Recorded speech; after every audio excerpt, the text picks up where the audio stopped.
د جناب علی قدر امیر المؤمنین حفظه الله ورعاه د هغوی له خوا نه د صنعتي پارکونو د جوړولو دپاره د خاصې توجه په اساس باندې 1,60,000 جریبه ځمکه نوې اختصاص شوې.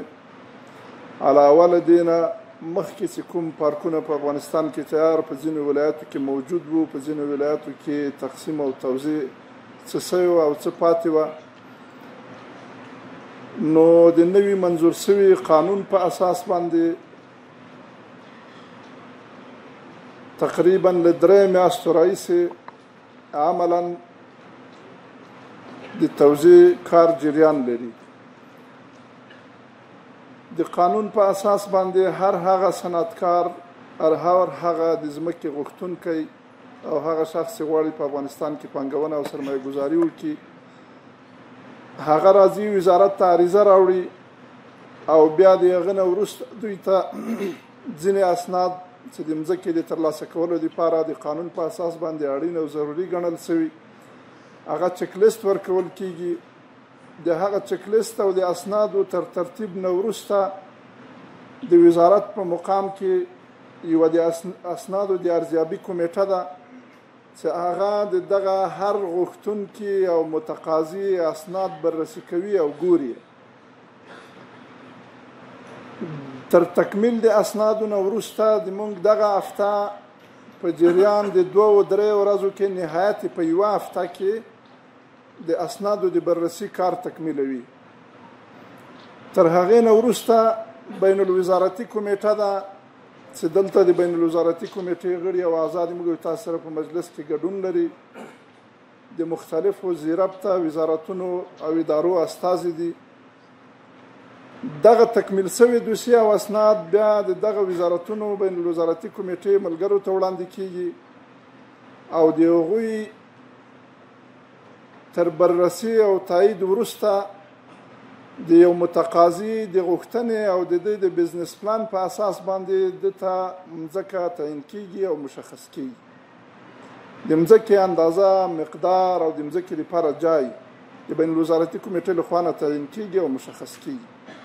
تر هغې نه وروسته بیا دغه دوسیه د اداره امور د محترمې ادارې له خوا نه د علی قدر مشرتابه مقام ته لیږل کیږي. ټول ټال د یو متقاضي هغه وخت چې دلته په اسنادو باندې په وزارت کې تیریږي هغه 2 هفتې اخلي. یوه هفته د اسنادو د تکمیل بررسي کې وځي او یوه هفته هم د بین الوزارتي کمیټې تایید او تر هغه نه وروسته نور ځینې ابتدایي مراحل په وزارت کې دا په 2 هفتو کې دا پروسه ټوله تکمیلیږي. د اداره امور د محترمې ادارې نه هم ځانګړې مننه کوو. هغوی هم د اسنادو د تحلیل او ارزیابي په برخه کې نهایت کوشش کړی، یو خاص ټیم د دې لپاره ټاکلی. هغوی هم په اداره امور کې د دغه دوسیې او د اسنادو بررسي او تحلیل زیات نه زیات یوه هفته وخت اخلي او له هغې ځای نه د مشرتابه محترم مقام ته لیږل کیږي چې په ډیر کم وخت کې الحمدلله د مشرتابه د مقام د هغه ځانګړي امتیاز او د هغه ځانګړي توجه په اساس باندې چې د صنعتي ځمکو د توزیع او د صنعتي پارکونو د آبادولو او په افغانستان د یو تولیدي هیواد باندې په بدلولو کې تعهد لري، ژمنتیا لري، په هغه اساس باندې په ډیر کم وخت کې د مشرتابه د محترم مقام نه هم دوسیې خلاصیږي. چې په تیرو 3 میاشتو کې موږ وتوانېدلو چونکې د قانون تر منظوري وروسته ځینې طرزالعملونه جوړېدلو، ځینې نور کارونه په عملاً چې د توزیع کار شروع شوی د 125 شرکتونو دوسیې د موږ په وزارت کې او د بین الوزارتي کمیټې له خوا نه نهایي شوي دي چې په دې کې 92 دوسیې د مشرتابه د علی قدر مقام نه منظوري هم راغلی چې نن موږ تاسې عملاً به هغه 92 شرکتونو ته ځمکه توزیع کړو چې مجموعه تقریبا 950 جریبه ځمکه کیږي. د دغه بهیر د چټکتیا لپاره صرف یو 2 وړاندیزونه کوم. هغه یو وړاندیز قدرمنو او محترمو تاجرانو ته ده، دوی چې کله اسناد تکمیلوي نو دوی دپاره په اسنادو کې بزنس پلان ده یا تجارتي پلان ده او بانکي سټیټمنټ ده چې ډېر وخت د موږ دوسیې په دغه جریان کې چې د موږ کمیټې سره دوی د اسناد تکمیلوي په دې کې ډېر وخت اخلي. نو د محترمو تاجرانو نو غوښتنه دا ده چې دوی کله غوښتنه متقاضي راځي او غواړي چې د ځمکې دپاره غوښتنلیک وړاندې کړي، دغه اسنادونه د دوی لږ په ښه شکل باندې جوړوي او ادارې ته دې تسلیموي. او که احیانا په اسنادو کې کومه ستونزه او نیمګړتیا وي بیا د هغه کمیټې له خوا نه دوی سره تماس نیول کېږي، راغوښتل کېږي. نو ډېر وخت له دوی سره بار بار رابطه کېږي، بیا دوی هغه د راتللو د اسنادو په تکمیل کې وخت اخلي چې دغه بیا ټول په وزارت باندې دوی حسابوي چې په وزارت کې ما د دوسیې دومره وخت وتلی، در حاله کې هغه ستونزه د سرمایه ګزارانو د خوا نه ځان په دوسیه کې راځي. په عموم کې که ووایم چې په افغانستان کې متاسفانه د دولتي اداراتو د قوانینو په جوړښت کې دومره پیچلي او سخت قوانین جوړ شوي چې عمیق سړی دې ته فکر وکړي نو شاید د په تېرو 20 کلونو کې د داسې یو چا لاس و چې هغوی نه غوښتل چې افغانستان ترقي وکړي، هغوی نه غوښتل چې په افغانستان کې کارونه په خپل وخت سره خلاص شي. نو په دغه اساس باندې د ټولو هغه ذي دخله ذي ربطه ادارو ملګري چې په دې برخه کې له موږ سره همکار دي او ذي ربطه ادارو نه مو هم جدي غوښتنه په دې کې دا ده چې موږ او تاسې که چیرې بهر نړۍ وګورو، افغانستان کې موږ او تاسې پاس له 45 کلونو نه یو واحد مرکزي حکومت او د یو واحد مرکزي نظام درلودونکي یو چې دا په موږ او تاسې باندې الله تعالی یو لوی انعام ده. له دغه بهترین فرصت نه د استفادې دپاره که موږ او تاسې په شواروز کې د 8 و 12 او 10 ساعته په ځای باندې 18 ساعته هم کار وکړو د موږ او تاسې لپاره کمه ده. نو یو خصوصي غوښتنه مې دا ده چې دغه فرصتونه دي، دا فرصت د موږ او تاسې له لاس نه وځي چې څومره هم زر کېدلی شي چې موږ او تاسې دغه پروسې چټکې کړو، کارونه چټک کړو او ځینې داسې کارونه یا په پروسه کې چې هغه یوازې په هغه پروسه کې د یو خنډ په معنا باندې هیڅ کوم اهمیت په هغه پروسه کې نه لري، له هغو نه موږ او تاسې باید تېر شو تر ډېره حده پورې. زه ډېر خوښ یم چې نن د یو مهم او ملي ارزښت لرونکی ګام په صنعتي ساحو کې صنعتکارانو ته د ځمکو د ویش په مراسمو کې د ګډون ویاړ لرم.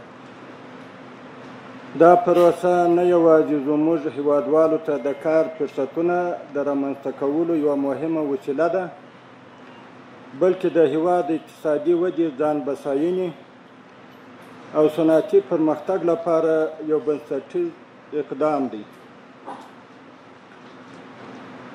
د صنعتي ساحو پراختیا او د دغو ساحو پر بنسټ د ځمکو ویش زموږ د هیواد د پانګوالو او صنعتکارانو هڅو ته نوی روح وربخښي.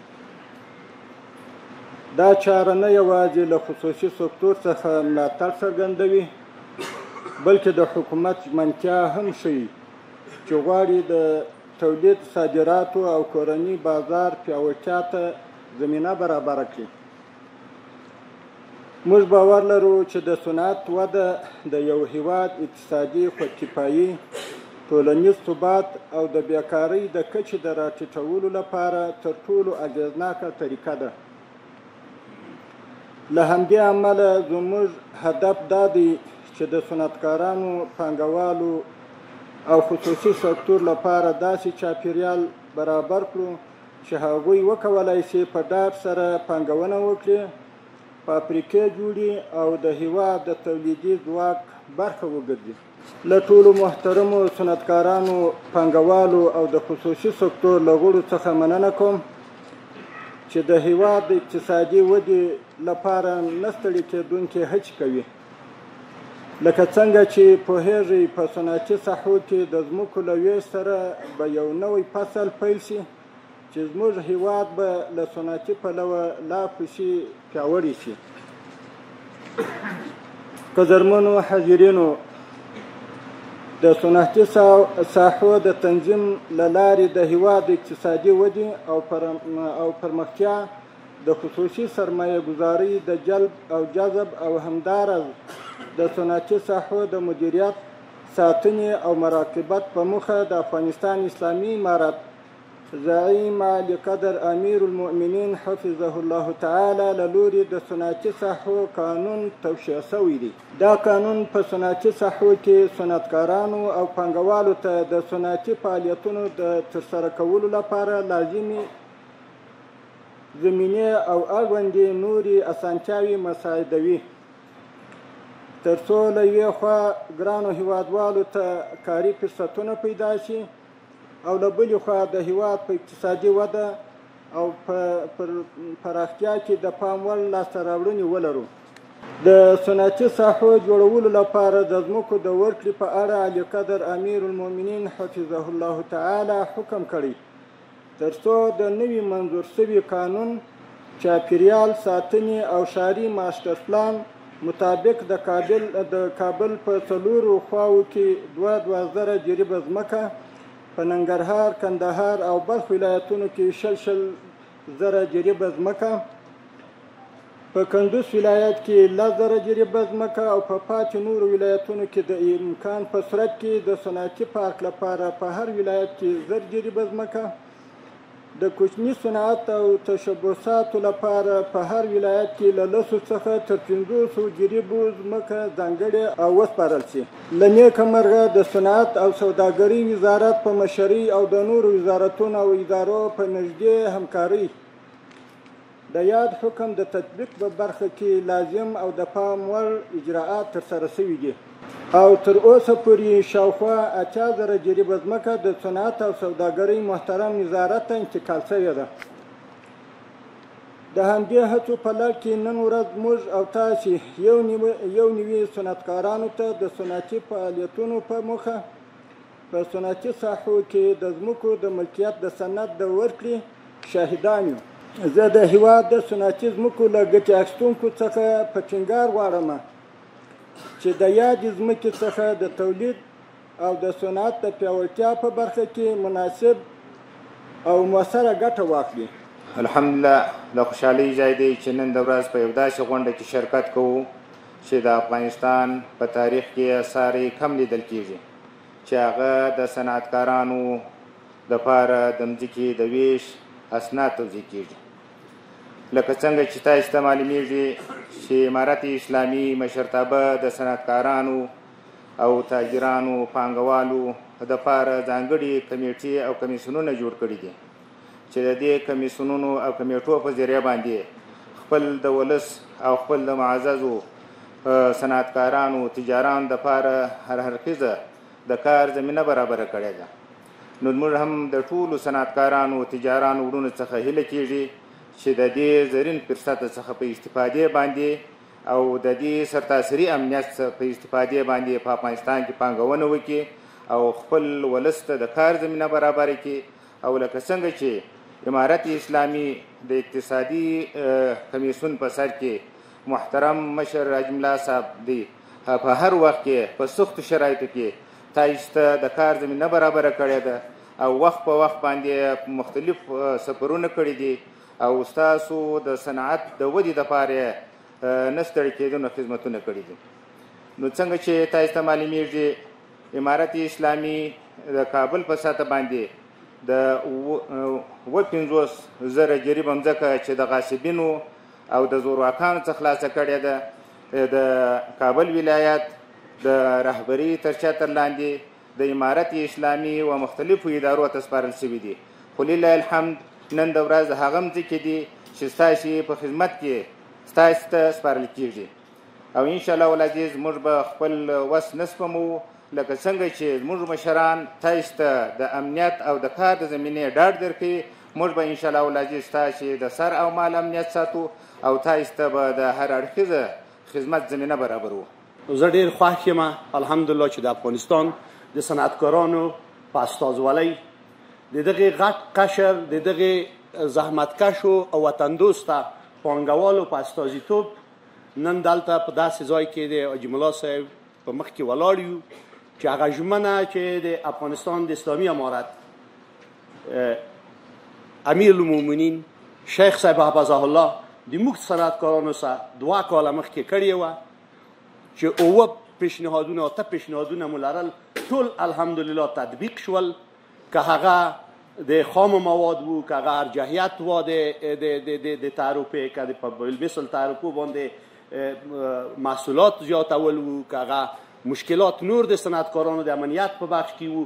اووه پیشنهادونه هم لرل، په یوه آواز الحمدلله هغه تطبیق شول. اتم پیشنهاد د مځکې وه چې دغه لږ وخت ونیوه، خو الحمدلله نن په افتخار سره ویلی شو چې انشاءالله په اولین بخش کې به صنعتکارانو ته مځکه توزیع کیږي او د دغه مځکې د توزیع کېدو دغه اته پیشنهادونه هم چې کړي وو الحمدلله نن په هغه تعهد چې شوی و د اسلامي امارت الحمدلله د موږ سره یې دا د عملي شو.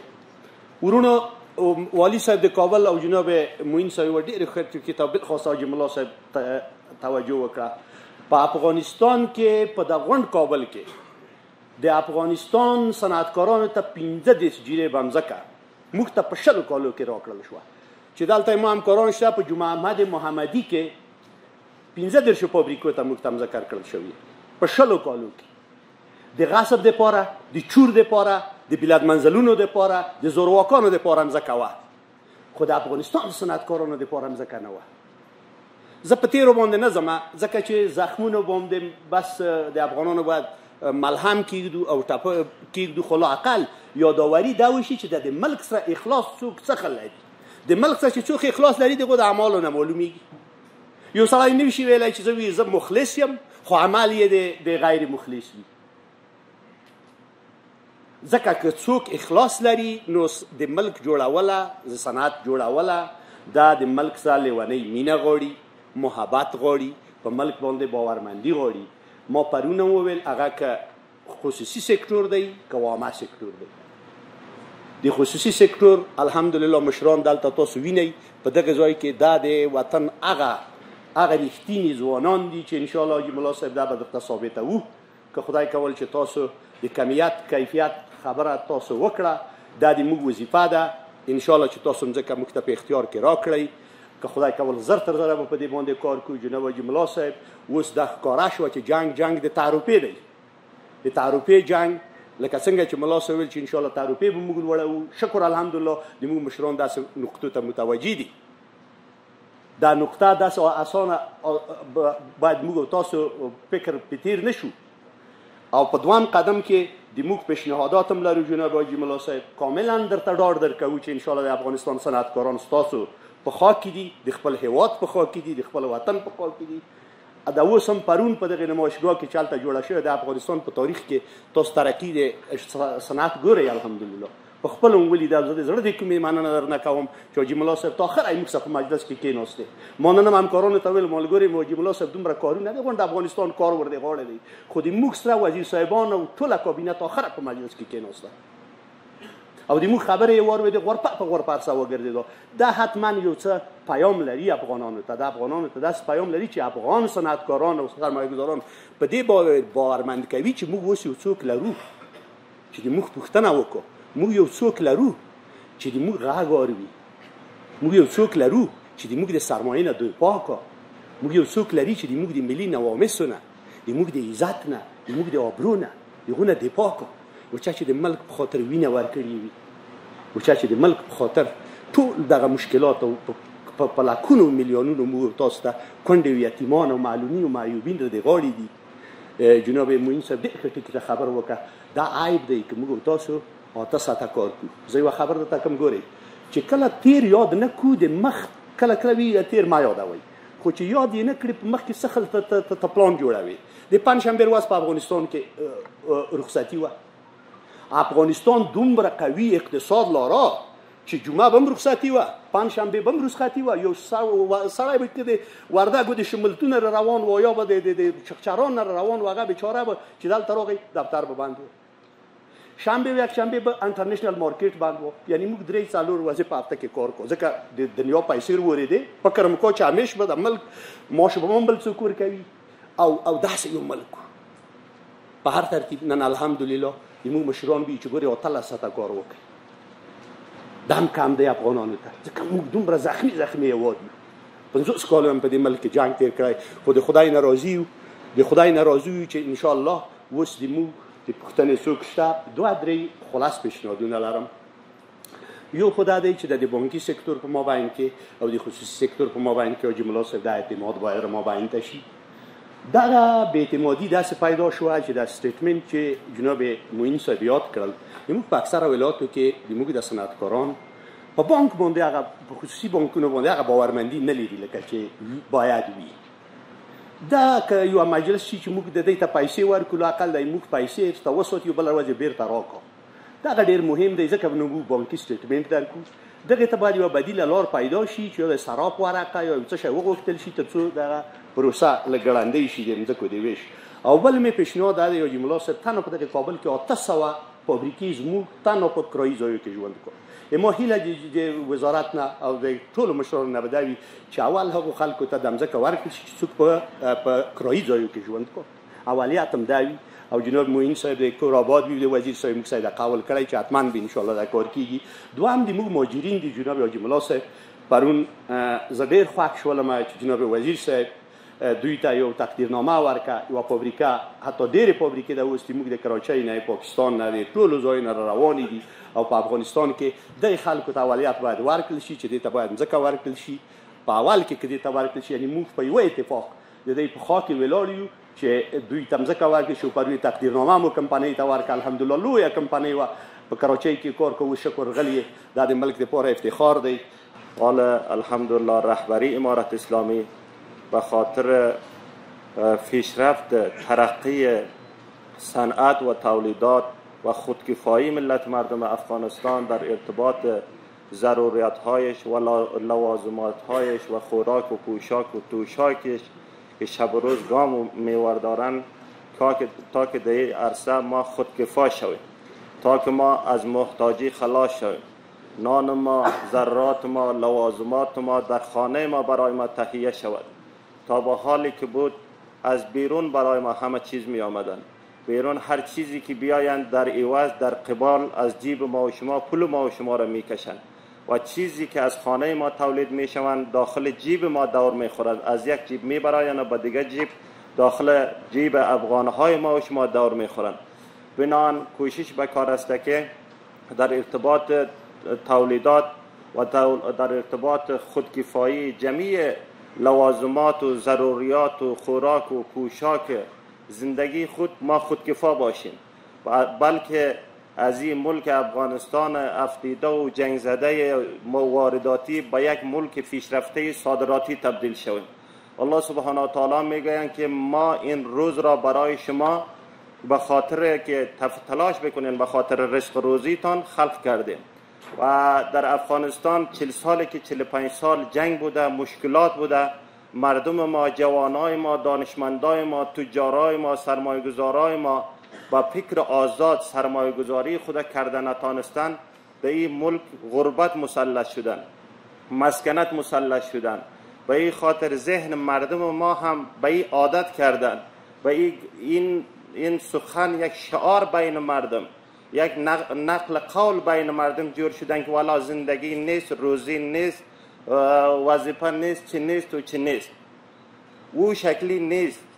آدم هست که خود را به رزق روزی میرساند. آدم خودش هست که خود را به خودکفایی میرساند. آدم خودش هست که خود را در تاریکی قرار میدهد. چون که در فکر پیشرفت و خودکفایی زندگی کردن، قدم برداشتن، این پیشرفت است. در فکر شکست و در فکر گرسنگی و ناداری شب و روز سفری کردن، این ختم است و شکست است و خلاص.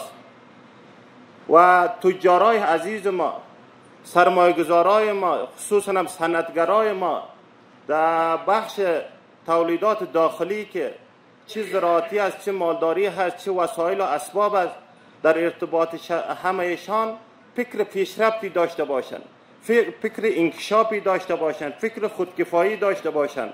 دولت، رهبری امارت اسلامی افغانستان در پشت سرشان است، در حمایهشان هستند. شب و روز مجلس ها دایر میگردند به خاطر زمینه سازی برای شما، در ارتباط آب، در ارتباط برق، در ارتباط سردخانه، در ارتباط جای، در ارتباط چه ضرورت لوازماتی که شما در مسیر رسیدن به هدف دارین. امارت شب و روز سرش فکر میکند، غور میکند. چند وقت پیش در سرپرستی ملا صاحب مبارک، ملا عبدالغنی برادر آخوند که 2 بار مجلس شد در حضور عالی قدر امیرالمومنین صاحب حفظه الله تعالی این خاص در ارتباط شما بود. ما چه شکل زمینه کار را برای شما برابر بکنیم. و اونجا تصمیم گرفته شد که هم به خاطر تشبسات خرد و کلان، تجارت، صنعت، زمین ها داده شوند و وزارت تجارت از وزارت زراعت در 34 ولایت افغانستان زمین برایشان انتقال شد. این خاص برای شما هستند. و همچنان در وزارت زراعت یک قانون جور شد، هم به خاطر فروش، هم به خاطر اجاره طویل المدت و کوتاه مدت. این همه برای شما هستند، این همه برای سرمایه گذاری هستند. از این موقع استفاده کنین و بیاین که این ملت غمزده خود خوشحال بکنیم و اینا را در خانه خودشان برایشان وظیفه و شغل اشتغال زایی برایشان پیدا بکنیم.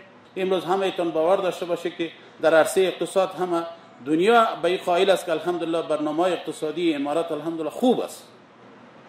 البته ما خود ما را خیلی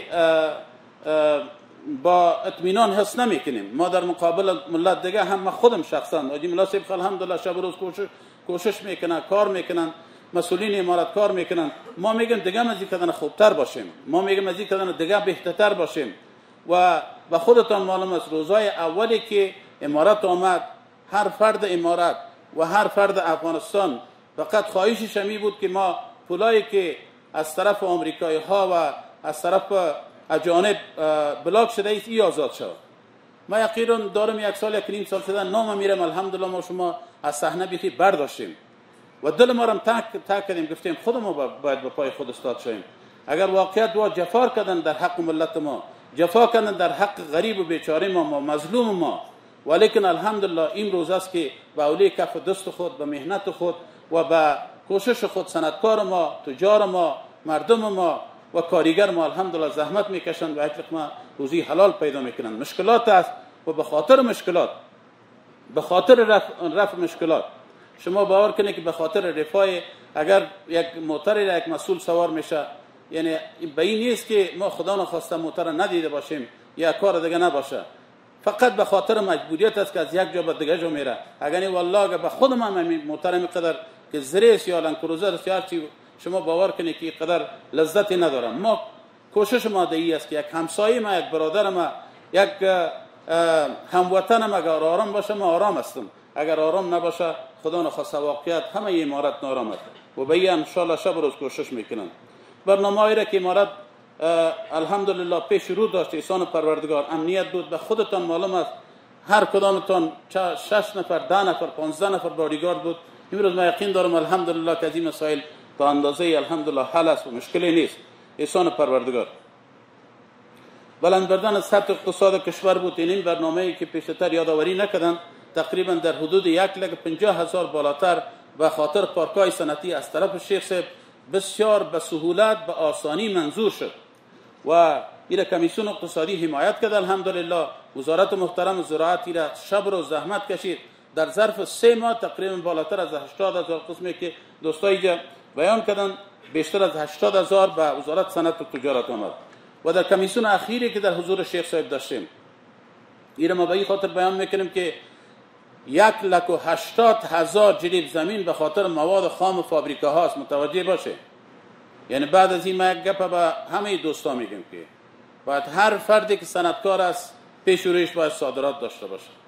ایتون نشه کدام قلم بعضی وقت نشه به فرازم میره. و دیگه دومش است که باید مواد خام از داخل باید تهیه کنیم.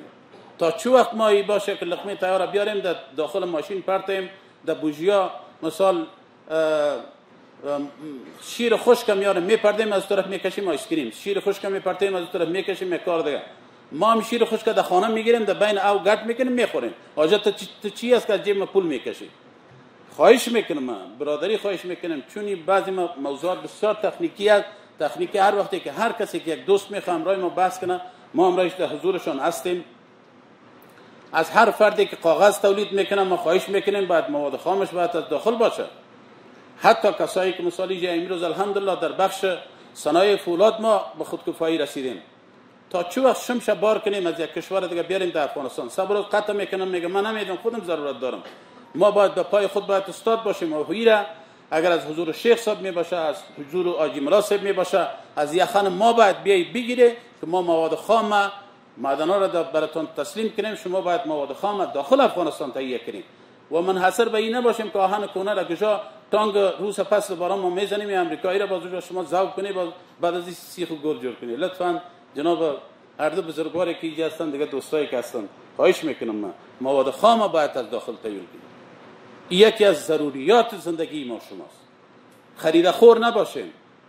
حالا ما خو آمار پیش ما است که ما چقدر مواد خام داریم و پیچ دیر اساس ما سخت قدم میبریم. خفه نشه شما با نگوی که نه وزارت صنعت و تجارت 4 سال امرایتون مراد کرده است.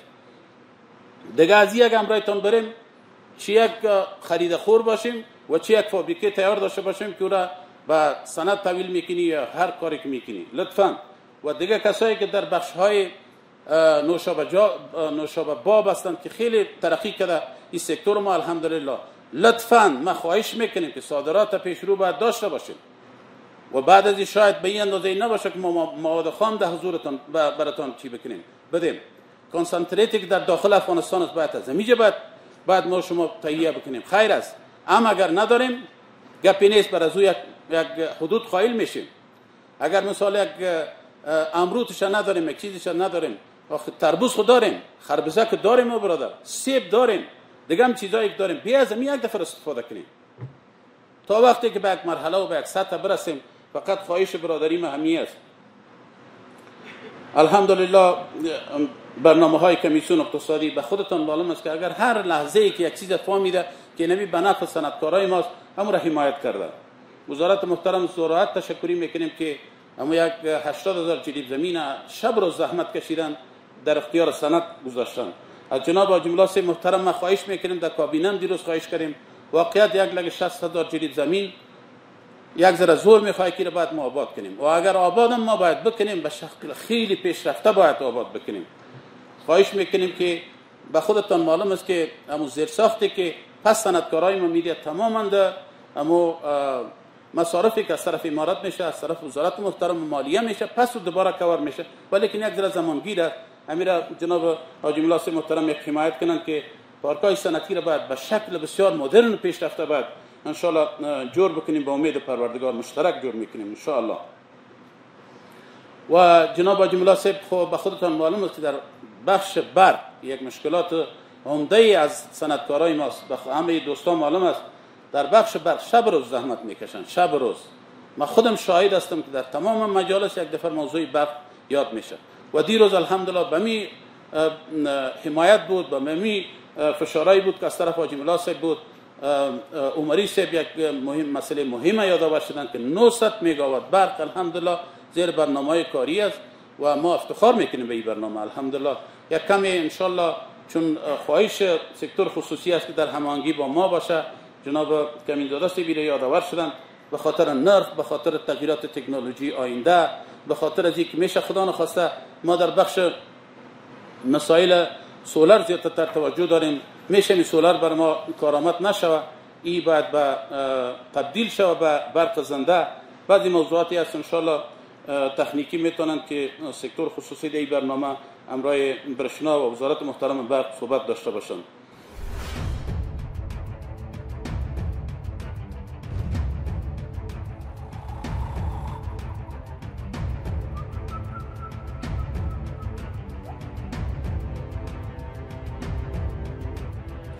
ما به سال 1393 به زمان جمهوریت درخواست زمین دادیم که متاسفانه به زمان انجام نشد. یعنی بعد از حدود 11 سال امروز به ما یک نمره زمینی به فاز 4 شرک صنعتی به ما دادن که ما در قسمت بخش پروسس زعفران، ما کار زعفران و بخش پروسس زعفران اونجا انجام میده، هم پروسس و هم بسته‌بندی ما با شرک صنعتی ایراد ان شاء الله انجام میده. ما در سکتور رنگ فعالیت داریم و در داخل خود وطن رنگ‌های ساختمانی، صنعتی، ترافیکی رو تولید میکنیم و به بازار عرضه میکنیم و بسیار خوش هستیم که در قسمت صنعت فعالیت داریم و توانستیم تعدادی از هموطنان خود به مصروف کار بسازیم. ما در بخش قطعات موتر تولید داریم و ویلکپ‌های موتر تولید بکنیم ما در حدود 13 سال درخواست زمین داده بودیم که خوشبختانه این مرحله نهایی شد و خوشبختانه در امروز که ما به این جلسه حضور داریم رسما افتتاح شد و توزیع زمین شروع شد که بعد از 13 سال با ما تونستیم که یک نمره زمین برای توسعه کار خود و تولیدات خود امتیاز بگیریم.